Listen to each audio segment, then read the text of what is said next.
The following is a Stars and Strikes doubles rebroadcast featuring some of our most memorable programs.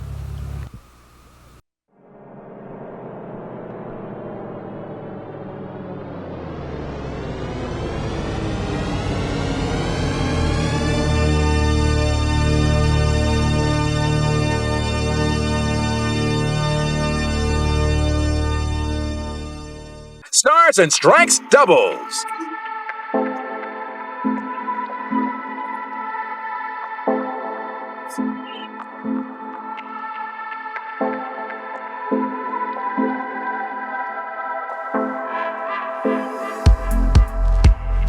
Stars and Strikes doubles is sponsored in part by Somerville Lumber.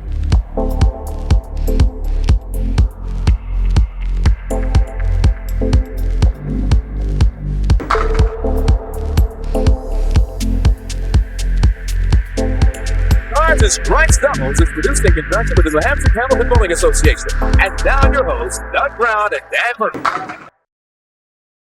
Hi, everybody, and welcome back to the Londonderry Bowling Center. I'm Doug Brown, along with Dan Murphy, as semifinal week continues now on Stars and Strikes doubles. We're down to our final three teams for this particular series, and boy, it has been very, very difficult for a team to win 2 weeks in a row. We have yet to see that this season. Well, the first team that wins 2 in a row is probably going to win the latter too. But like you said, we haven't had it happen, and there's only one team that can do it right now, and that's Steve Lavery and Roger Bowden. But they got a tough team. All right, let's meet our four bowlers and set you up for this week's semifinal match.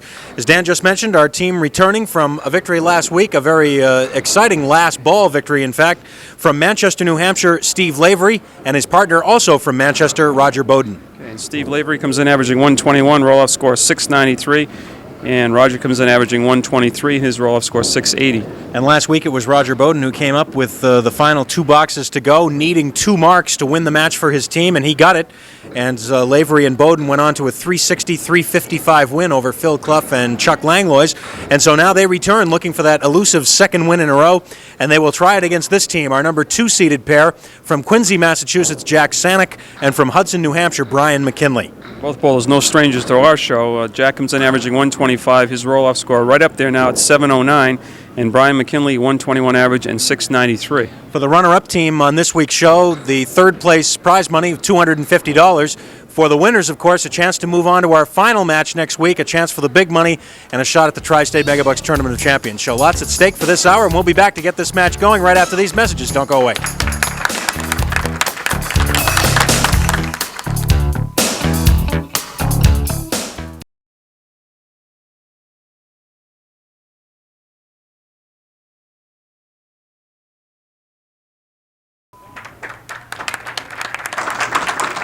Welcome back to Stars and Strikes doubles, and we are down to our final 3 teams. As Dan and I were mentioning a moment ago, the first week, Phil Clough and Chuck Langlois came roaring from behind to defeat Jack Quinn and Neil Gosselin. But last week, Phil and Chuck suffered a very, very tough loss in the last box to Steve Lavery and Roger Bowden, a match that went back and forth several times in the third and final game. But Steve and Roger prevailed, and so they will try and make it 2 in a row now against our number 2 seeded team of Jack Saniuk and Brian McKinley. As we mentioned, the winners of this match move on to come back for our championship show next week. And of course, the winners today will face the team of Bob Kelly and Bob Mazer. So that sets you up, and we are set to get things rolling with Steve Lavery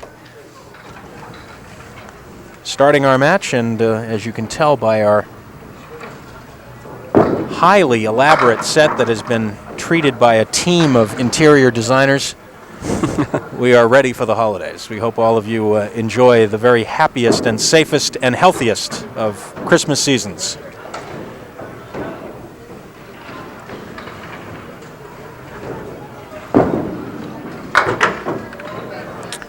Disappointing 6th start for Steve Lavery. Moves over to lane 29. A little better result that time. He'll take the 9 drop, leaving the 6 pin.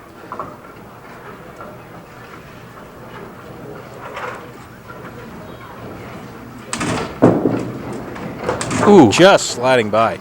Not by much. When he released the ball, I thought I had it covered, but just sliding off to the right, and we'll make it 10, 16. Now the leadoff man for the red team, Jack Saniuk.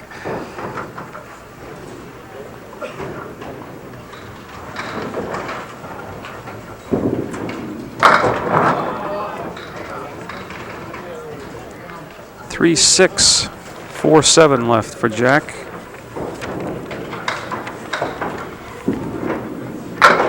Oh, that close. Everything but the 7.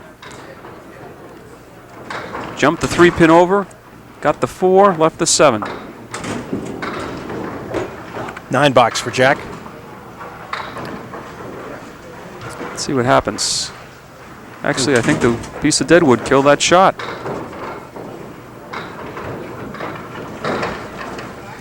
Well, Jack Saniuk is a perfect 3 for 3. This is the 3rd doubles series we've had in the new season, and Jack's been here all 3 times. Back in October, he was teamed with Bob Whitcomb. They won their first match and then lost a semifinal match to Neil Gosselin and Francis Bolia as Jack puts the mark up in the second. You see the head pin going down, clearing the 7 out, just splitting the 1-2. Great shot. And then in November, Jack came back with Peter Pereira as his teammate, and they lost their first match to Al Bolduc and Bob Whitcomb. So now Jack is back for a 3rd time, and here is Roger Bowden, the hero of last week's exciting finish.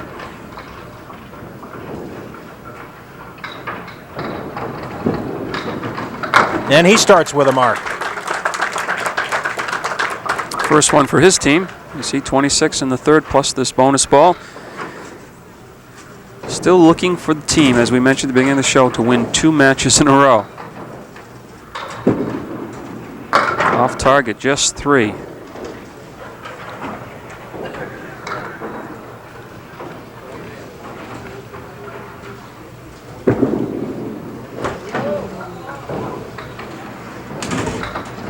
Might have heard the reaction of the crowd there, the oohs and ahs. He all the way to the right, didn't get anything, and now he's going to clear him away, and decent 9 box at the end, but a little erratic.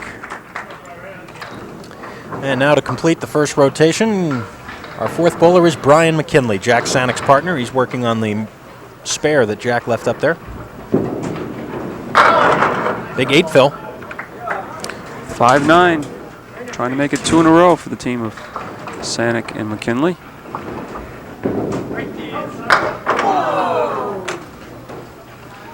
This is Brian's first visit with us this year. He last appeared back in February, paired with Steve Vadnais. They lost a very close match to Bob Mazur and Glenn LeBlanc. So if Brian and Jack should win this match, Brian would get another shot at Bob Mazur. He's on the head pin again. Light hit, 5, 9, 10. Piece of wood in front of the 9 and the 10. Got to catch a piece of the 5 pin. No.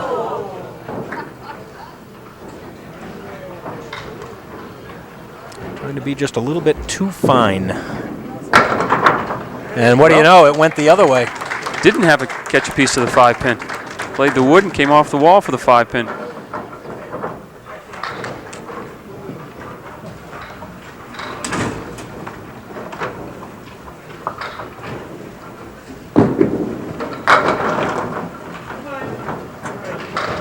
Steve kicking out the 6 pin, so it'll be the 1, 3, and 10 with wood that is moving.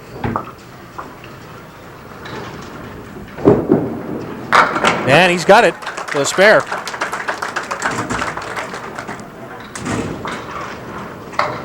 There you see the replay. No problem with that. Just splitting the 1 and the 3. Now the fill. It's 6, 7.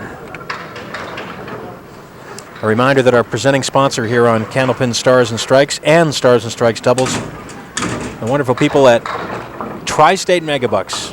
Just imagine being rich. Tri-State Megabucks might be a good idea for a Christmas gift as we move down to the final few days before the big day. It's a 10 for Steve Lavery.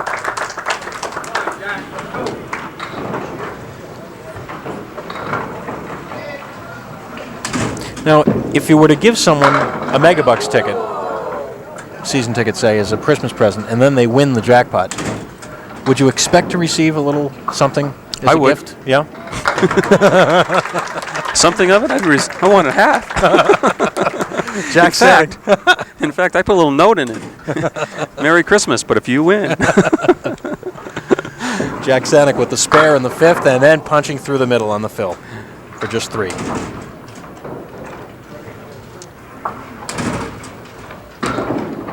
Watch out. Ooh. Well, there goes the 3-pin. Still looking at 6 pins. Oh, great out. $10 for Jack Saniuk. How about that? If he had thrown that ball before, he would have made it for a spare, maybe. Lead by 5, Saniuk and McKinley. Here's Roger Bowden. Just off target to the right. 2 spares for each team. Total fill on Jack Saniuk and Brian McKinley's are 2 marks is 11, and for Roger and Steve, it's 10.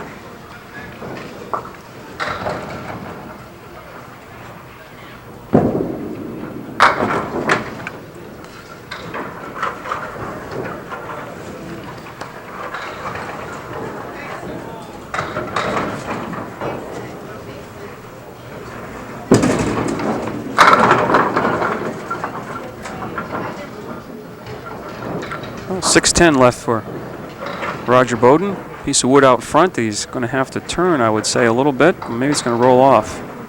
Yes, clear shot it now, the 6-10. Oh, my. Ooh, That he one got away. All the way into the channel. And that pin will not count. So the most he can get in this frame would be a 9. And that's what it's going to be. So an 8 and a 9 for Roger Bowden, and that leaves the door open a little bit for this man, Brian McKinley. You see his previous record here on Stars and Strikes coming into this match. He's been here a lot the last 2 or 3 years. Well, Brian just starting to come into his own as one of the better Candlepin bowlers. Starting to earn that respect. And that's how you can often tell it, too, when a young bowler is starting to all of a sudden make a lot of appearances on television. You know that they're doing it on a consistent basis, because in tournaments, as in our TV roll-offs, it always takes good scores to qualify. And then you come on TV and you get half Worcesters. Worcesters. I had a feeling that might happen, that box, that we kind of build him up. There, that's why he's here. Almost converted that for a spare.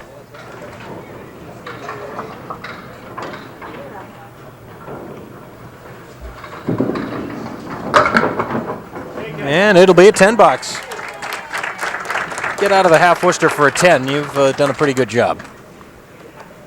And with it, a 7-pin advantage. Steve Lavery for his final 2. String number 1. A little full, and that cost him the split with the 3, 6, and 7. See if he can kick that 3-pin over into the corner. Nope, off target.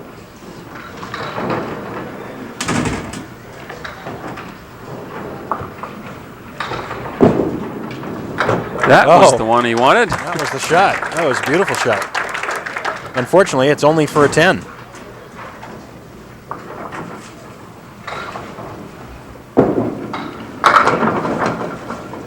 Again on the head pin, and another split. This time a little more difficult because he's got the 4-pin up there as well, and that's a little closer to you than the 7-pin. Well, if the 7-pin was up there, he would have converted that one in.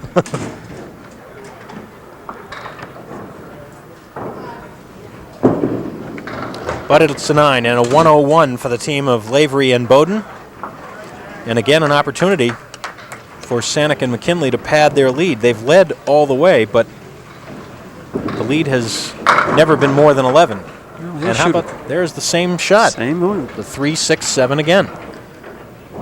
So the last 3 boxes, we've seen the 3, 6, 7 twice and the 3, 4, 7. And Jack turned away from that, as you saw. He knew he didn't have it.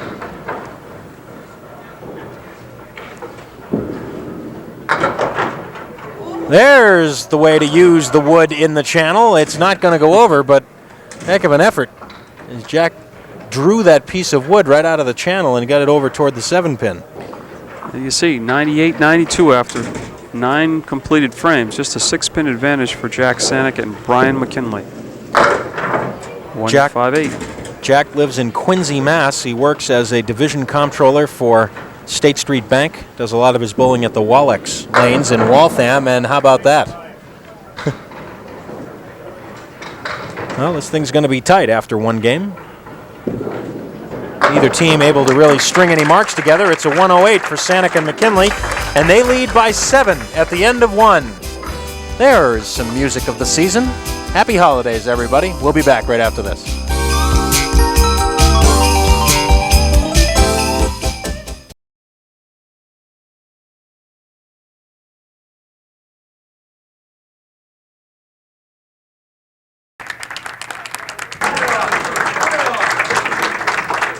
Brian McKinley checking out the approach before beginning game number 2.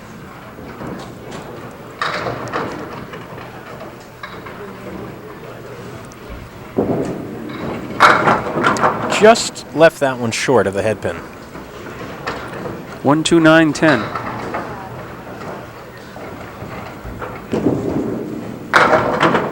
And again, he just missed it. And it's still there. 2 marks for each team in that opening game, but on none of those marks were the fills particularly impressive, and neither did they result in consecutive marks. Accounting for the scores in that first game.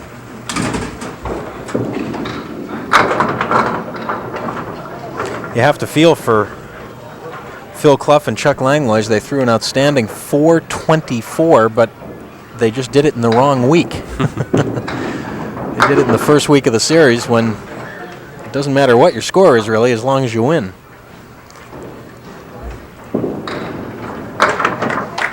Nine for Brian. Roger Bowden now to begin it for the team of Bowden and Lavery. Roger and Steve each picking up their first win on Stars and Strikes last week, and what a way to do it in very dramatic fashion. Interesting leave here with a 3-6-10 on the right and the 2-4 on the left. Piece of wooden behind the 2 and the 3. Ooh, that looked like it might be better than that. It appeared that that wood was frozen against both the 2 and the 3. It was, yeah. Just kick forward. But had no chance of making the 4-pin. I thought he carried the 10. The applause for Dottie Larick, clearing away a loose piece of wood. And it's an 8-box for Roger Bowden. As we enter semifinal week, you're probably wondering who the other tournament champion qualifiers are. And we have Ashline and Carrington at 407. It's their championship week score, the winning score. And St. Pierre and Renault at 349. So there's quite a gap between the 2 qualifiers. Spare for Roger Bowden in the second, snapping that leave forward. 3rd mark for the team.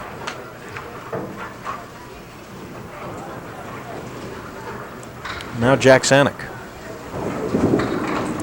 You mentioned Jack has been here quite a bit this season, but he's not been particularly happy with the way he has bowled.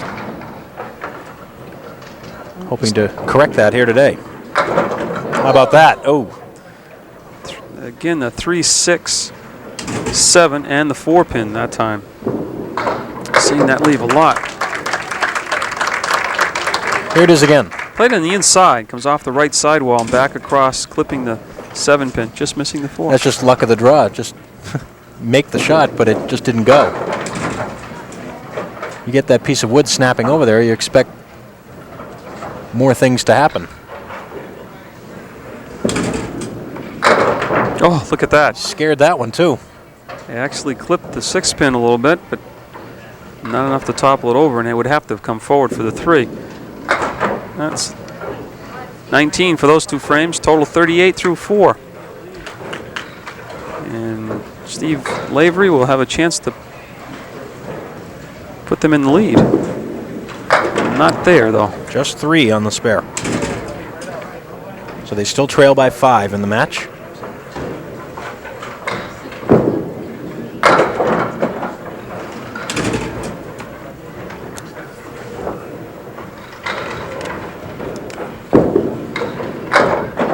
And a 9. So the match is now 1 pin advantage for Lavery and Bowden. Good pocket hit that time, but look at the result. Oh, that's kind of unfair, don't you think? I take that back. Saniuk and McKinley are still leading by 6. Lavery and Bowden lead by 1 this game.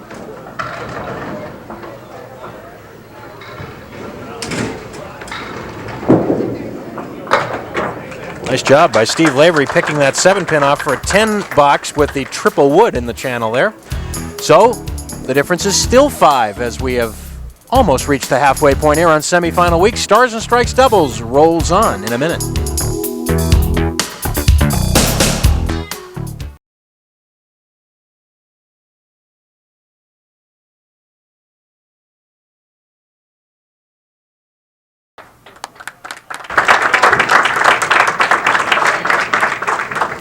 Brian McKinley, his team leading by 5. And, well, he did everything but knock the 6-pin over.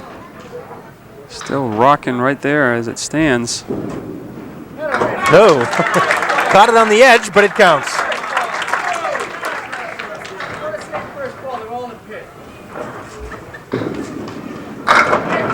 Oh, and a good fill. Another 9 drop. Jack Saniuk and Brian McKinley were taking a little grief from some of their fans here during the break. Yeah, somebody yelled to Jack, "What's the matter? Can't you throw a strike?" Jack says, "I don't care about a strike. I want a spare leave." 2 spares in a row for Brian McKinley. Jack did turn to the crowd and said, "Anyone asleep yet?" Trying to tell them that neither team is really setting the house on fire here, but wake-up call came to his partner because he put 2 marks up. Now Roger Bowden has a chance with a 3 and the 5. Piece of wood in between. Oh no. Oh man. Oh. Went way left. Just capped the wood, removed the wood from between the 2 pins and left the 2.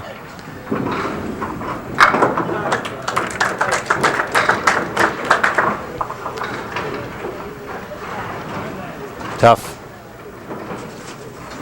Actually, you know, the more I think about this, I think the people we had in here might have flunked out of interior design school.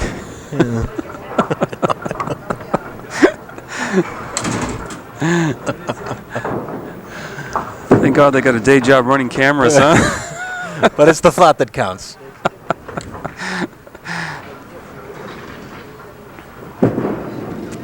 Well, there's 2 in a row that Roger's not going to forget for a while.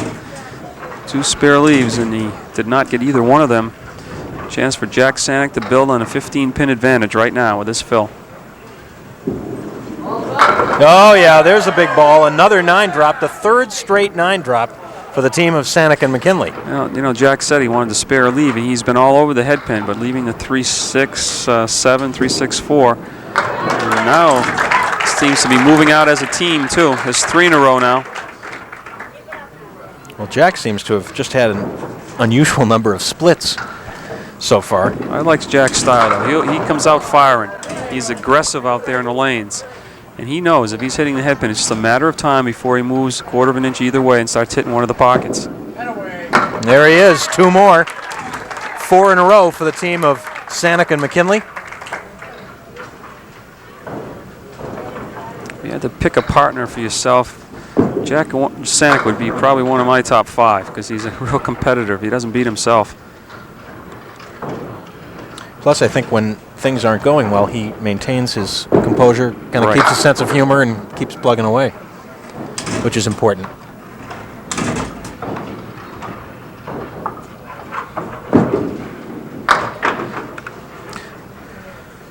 A little drought here for Steve Lavery and Roger Bowden. They've had just 3 marks in the match.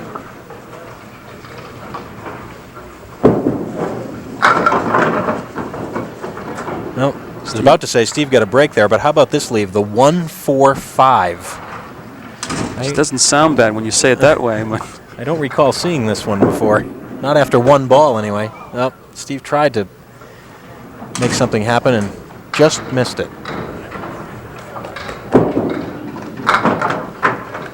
$9. So Brian McKinley will add to the lead, which as you see is already 35 plus whatever he adds on this ball.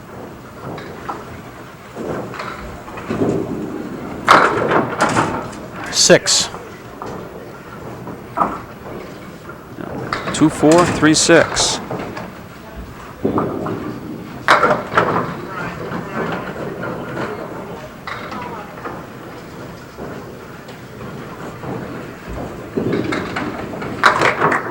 So the lead up over 40 now for Saniuk and McKinley.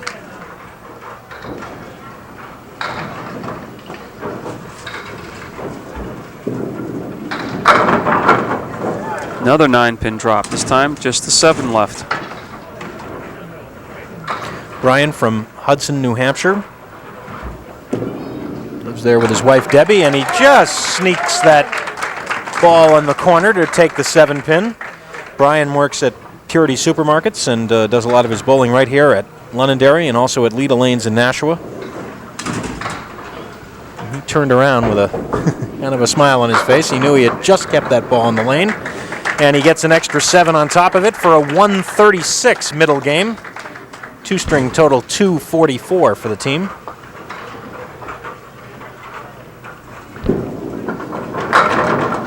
Roger Bowden.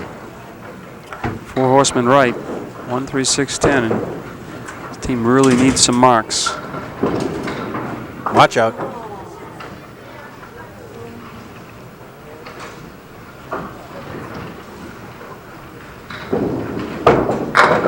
Well, that was the ball he wanted. One ball earlier, though, but that's how it's made. Lead is 40, but they're opposite a spare 7. I'd like to see that 6-pin fall forward, but it's going to be left with, again, the 3, 6. Those 2 pins have been left a lot for spares. This a little better because they're together. Oh, wow. Roger kind of spun around. It was a little full in the 3, but I thought with the wood in between, he would still cover it. But not so. It's a 10 box, a 96, and a two-string total 197. So there is your situation after 2 games. Saniuk and McKinley will try to hang on. One of these teams moves into the finals next week. We'll be back to settle it in a minute.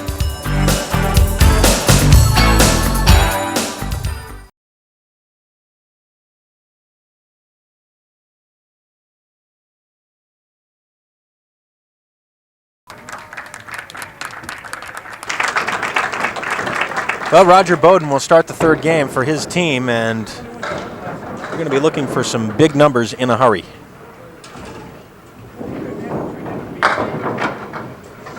Show you how quickly things can happen. After 4 frames in that last game, the lead was 5. After 4 more frames, it was 41. As a result of Saniuk and McKinley each throwing double spares, so they had 4 in a row, and they really made them count. Big fills, yeah. Yep. That's a 9 for Roger. And as Doug said, he's going to have to put some offense up in a hurry, being down by 47. Next week, as we mentioned, Bob Kelly and Bob Mazur come in as a top-seeded team for all the marbles and the qualification into the Tournament of Champions. We had 3 700 triples in this roll-off, held at King Lanes in Manchester. Bob Kelly and Bob Mazur, our number 1 seeded team, each were over 700. Bob Kelly with a 740. A nice comfortable cushion over Bob Mazur in second place at 712, and then Jack Saniuk at a 709.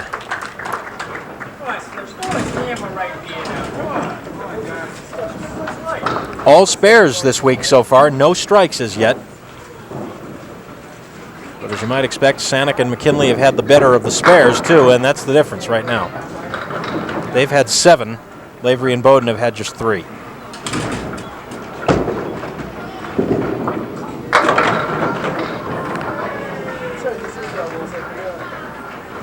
As you see, Jack does not waste any time at all.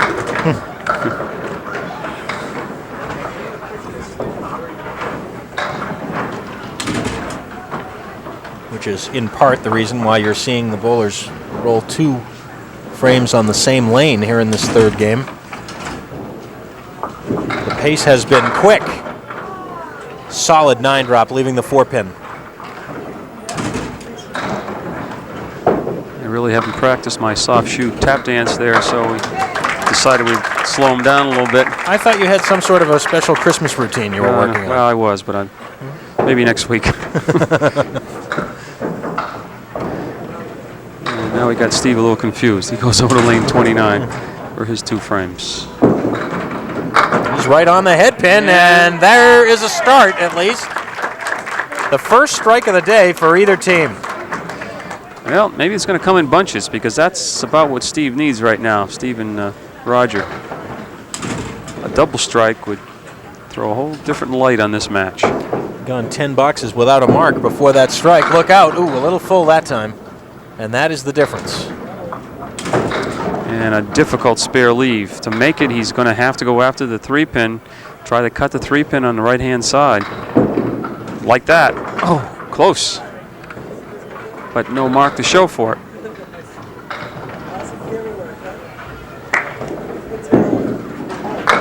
And a 10. 47 through 4. Brian McKinley now steps up on the mark left by his partner, Jack Saniuk.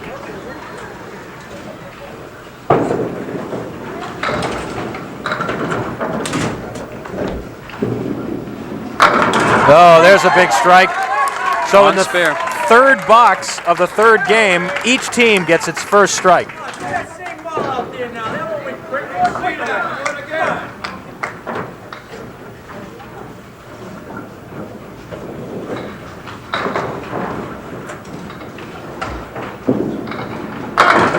And again, a little full, just as Steve Lavery was a moment ago. Difference was he's lofted the ball just a little further down the lane first and didn't get the good roll like he did in the first strike.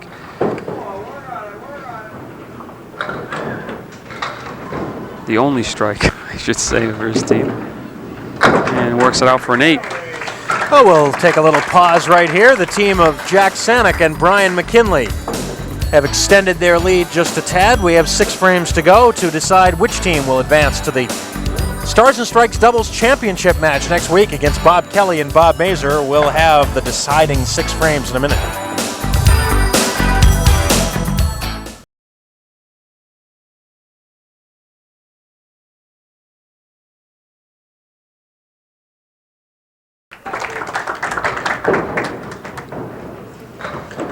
Roger Bowden.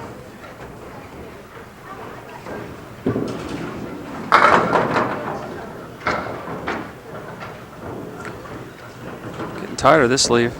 3-6 and the 4 or 3-6 and the 7. Now, this has really been a theme today.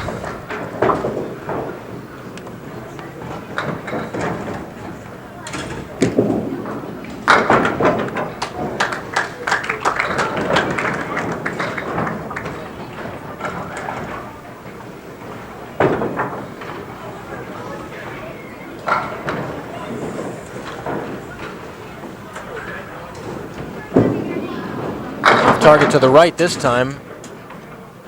We'll have something to shoot at least. 1, 2, 5, and 8. Piece of wood in between should help a little bit with the 8-pin. Let's see. Yes.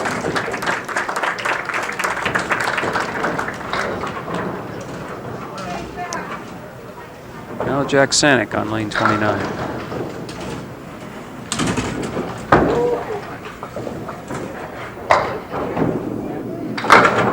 Half Worcester. I think Jack knew it as soon as he let it go.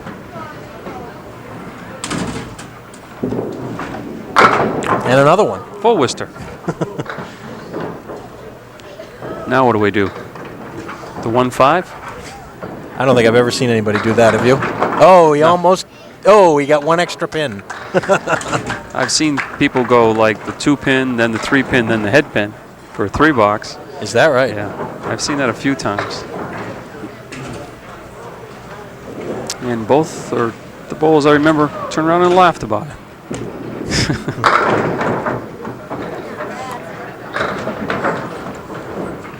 This time, the 2, 4, and 7 for Jack. No.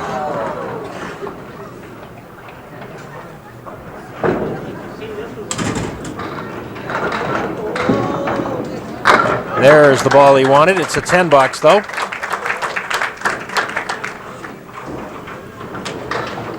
Steve Lavery now for his final 2, and he will start working on a mark. Spare left by Roger Bowden, and there is the 1-pin chop out, taking out the 3. I don't want to say anything, but that's what we just talked about. Well, at least they didn't go over and get the 2 and then the head pin like I was talking about, but still the 1 and the spare, really being down by this many, and disappointing 6 box. Well, that's the kind of a day it's been for the team of Lavery and Bowden. They started the match off with a 6 box, and then moments later a 3 fill on a spare, and it hasn't gotten much better since then. That's how bad it is. That 6 box, he hit his object pin 2 out of the 3 balls, and still only got 6. And then right back with a strike. Isn't that the way it goes? What a game. Steve's having a smile about it as he comes back. That ball was actually a little full on the head pin.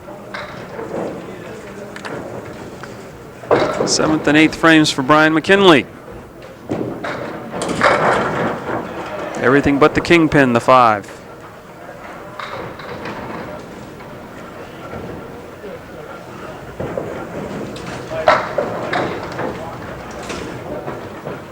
That strike that Steve Lavery put up in the 8th at least raises the possibility that should Roger Bowden come up and throw a couple of strikes, that things could get a little tighter, but the lead right now is 54 plus whatever Brian adds on this spare. Yeah, I can't be thinking anything but strikes now.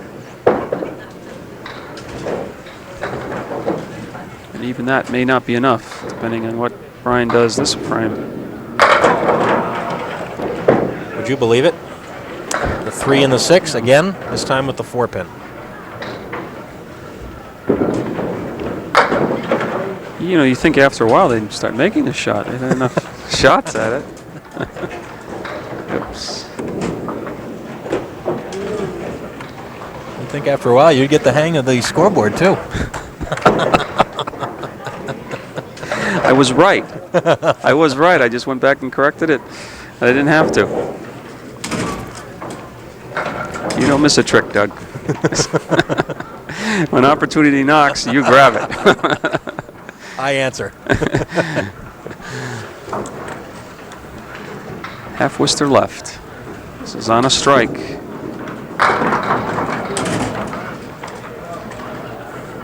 Just no good luck at all for Roger Bowden and Steve Lavery in this match. Really, you can boil this match down to that 4 marks in a row stretch in that second game. That's really been the difference. There's been very little to choose between the two teams other than those 4 boxes.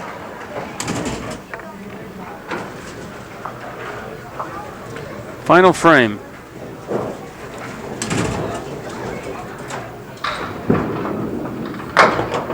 And the 2-pin now.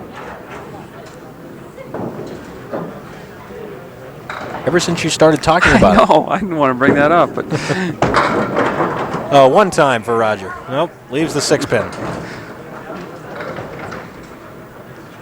Well, they're not going to like this total because it'll be under 300. 111 for Lavery and Bowden, and I beg your pardon, it's 308. I made it a little worse than it was. I won't say anything. Okay. Well, I was going After by all, your score. I was going by your score from before. Yeah, I know, you don't have a computer to work on it. But God, you have to take your shoes off and use those toes. It's Yep. getting right up there.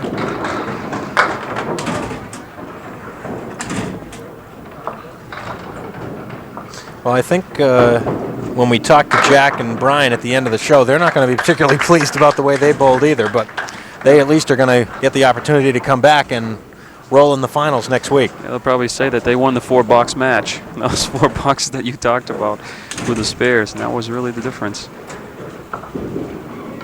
Final box now for Jack Saniuk.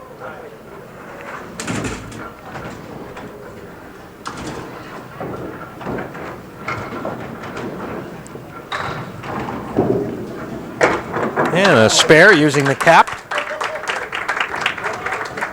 That's 359 plus a ball.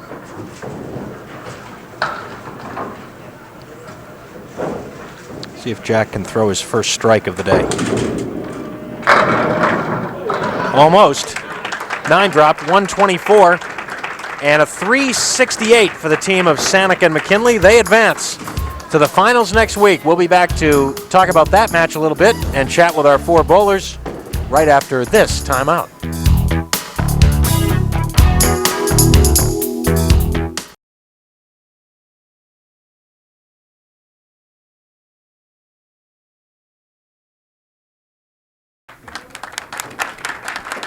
And welcome back to the Londonderry Bowling Center. I'm Doug Brown, and we'll bring Dan Murphy in here in just a second and set you up for next week's championship match here on Stars and Strikes Doubles.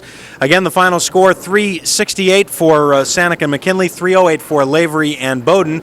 And so it'll be Jack Saniuk and Brian McKinley advancing to our championship match next week against Bob Mazur and Bob Kelly. Let's talk with all 4 of our bowlers. First of all, let's call up Roger Beaudin and Steve Lavery. How about a nice round of applause for them as they will take home 3rd place prize money. There you go, Roger. And for you, Steve, splitting $250. Again, we've talked about this with so many teams this year. It happens one week, and then the next week it doesn't happen. And this was the case today. Just like New England weather, you don't know what you just don't know what to expect from day to day or week to week. Last week I couldn't miss anything, and today I couldn't hit anything. It really came down, Steve, to those 4 boxes. Really, that 4-box stretch in the second game when they put those 4 spares together on you, and that was really the difference. We'll be back. and that was a stretch where I missed 2 in a row. It's 2 single pins. No, a 2-pin and a 1-pinner. It sometimes comes down even in a 3-string match to just that stretch of 3 or 4 boxes where things happen and all of a sudden it gets out of control. Yep, we were close, and then all of a sudden, bang, the door closed, and that's it. Well, I know both of you guys went pretty long time without making it back here, so congratulations for heading back and getting your first win last week. And of course, you're both still eligible for both programs for the rest of the season, so hopefully we'll see you both back as you promised, Steve. You'll be back. We'll be back. All right. Thanks very much, guys. Congratulations. And now let's have Jack Saniuk and Brian McKinley come up. We were talking during the course of the show about the fact that although Jack has been here quite a lot this year on doubles, I know you haven't been particularly thrilled with the way you've thrown the ball. At least you get this one in the win column, though, safely, and you can try it again next week. At least this is probably the first time on the 3 appearances now that I felt like at least I knew where the ball was going. I didn't fight with myself the whole time, and we got to win. Hopefully we can keep it going. Well, even still, though, at the beginning of this match, it seemed like every ball you threw was cutting right through the heart and leaving you split. Yeah, but at least I was hitting the head pin, whereas before the ball was all over the place, and it just once I'm on the head pin, I figure it'll come. If you just keep hitting the head pin, the breaks will come. So now I want to know, Brian, you guys were getting a little unsolicited advice from some of your supporters during this match, and then all of a sudden you caught fire. You had those 4 boxes in a row where you all got marks. Well, we had to shut them up because they were starting to get on our case. So we started finally to throw the ball the right way, and finally it worked off. So do you talk at all amongst yourselves during the course of the match about maybe what is happening or how the match is going, or do you stay pretty quiet during the course of it? A couple breaks here and there. If we go through the middle of something, hang in there, keep digging, things will come. I think I said to Brian about second or third box of the second string. I can't believe we're only 7 or 8 ahead here, and we could be easily behind 20 or 30 pins, and we felt fortunate, and then we got it going. I would imagine that in that way it's sometimes easier to roll as part of a doubles team because you always have somebody there to kind of keep you pumped up if you start to get a little down. Well, he told me to pretend the score was 159 to 151 instead of 108 to 101, so kind of made it feel good. But well, apparently it worked, I guess. All right, next week Bob Mazur and Bob Kelly coming in for the championship, and more importantly for the spot in the Tournament of Champions. You'll be ready for that one, I'm sure? I hope so. We'll see what happens. Congratulations, guys. Thanks very much. Jack and Brian, congratulations on the win. And here it is. Here's the setup for next week. It will be our top 2 seeded teams, as once again a team has failed to get 2 wins in a row here on Stars and Strikes Doubles, Dan. And next week, if Jack and Brian are going to do it, they've got a team that, again, on paper seems to be very, very tough to beat. Bob Kelly and Bob Mazur both had the huge scores for the roll-off. Well, you think, after a while the odds would be in your favor of somebody winning 2 in a row. They're a quality enough team to do that, but like you said, they got a tough team in front of them to do that. But not only if they win 2 in a row, they win the championship, tournament qualification, and the Tournament of Champions, and so there's a lot riding on it. Maybe that's a little more pressure, I don't know. It seems uncanny, though. We've talked about this before, how you would expect that in a doubles situation, maybe one guy would be up and another would be down on a certain day, but so often we see that either both guys are up or both guys are off, and that is something that we've seen happen over and over again. Well, 2 weeks ago we saw Chuck Langlois. They were out of that match. The first game he threw a triple, and it seemed to ignite the whole team, and then both bowlers started. Same thing happened with these 4 bowlers that are left. But if we can get some reins on them, maybe we could slow them down so we don't have to fill 15 minutes at the end of the show. Well, enjoy your holiday. Have a good one this week. Yes, I got you the same thing. It's in the mail. Oh, great. Terrific. I love Dan's presence. All right, we'll ask you to have a very safe and healthy Christmas season this week, and we hope you'll join us next Sunday. First of all, at 12 noon for Championship Week. It begins with the singles show on Stars and Strikes at noon, and then at 5 o'clock here on Stars and Strikes Doubles, we'll have Jack Saniuk and Brian McKinley going for the championship against Bob Kelly and Bob Mazur. Until then, for Dan Murphy and the whole TV50 Sports crew, Doug Brown, have a good week, everybody. Happy holidays.